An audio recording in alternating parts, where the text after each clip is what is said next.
Hey, it's Mike Brennan. We're doing a special video news update. I'm with David Dicker, the CEO and founder of Dicker Data, and also Rodin Cars, which you build yourself down in New Zealand. Why don't you tell us all about that? Well, I always wanted to build my own car. It took a long time to make the money to be able to do it. It's an expensive business, but we achieved that, and now we're doing it.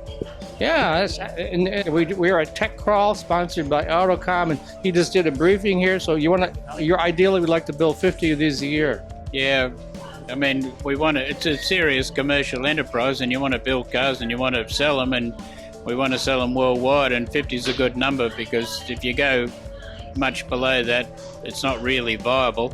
And if you go much above that, it becomes a large industrial operation, which I don't really want to do. Yeah, absolutely. I understand. And so these are not your average man's car. We're looking at $600,000 or so for a price point, give or take. Yeah, they're expensive cars, but they're unique. I mean, you can't buy a car like the FZ anywhere in the world at the moment. All right, let's talk a little bit about that. I know they're very lightweight. I think you about 600 kilograms, which is roughly 1,300 pounds.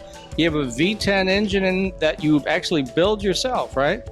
Yeah, the current cars have got a Cosworth racing engine that's based on an IRL racing engine, and those cars weigh 589, ready to go without the driver.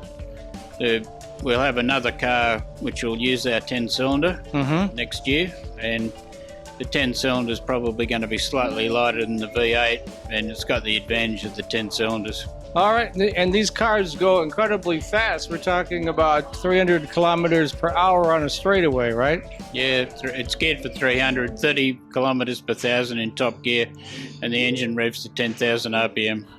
And a lot of you also use a lot of the 3D printing. So these are very unique hand-built vehicles, and so you do most of your parts yourself, right? Yeah, we've got the capability to make almost the entire car in-house besides the gearbox. And now obviously here in the States, is it something you're trying to push here in the States, or what's going on? Obviously we'd like to sell cars here because this is a strong market, it's a wealthy market, and I think the cars will be good here. No, well, we're not going to be racing down the streets of Birmingham anytime soon in one of your vehicles, right? Well, they're track cars. Right. We have got a road car in the pipeline, but for the moment we're just concentrating on the 2 track cars. And how does anybody reach out to you if they want to get more information, or maybe you want to buy one of these? How do they do that? Yeah, it's Rodin-Cars.com. Okay, and I'm with David Dicker, the CEO and founder of Dicker Data and also Rodin Cars, and we're at the Tech Crawl, sponsored by Autocom.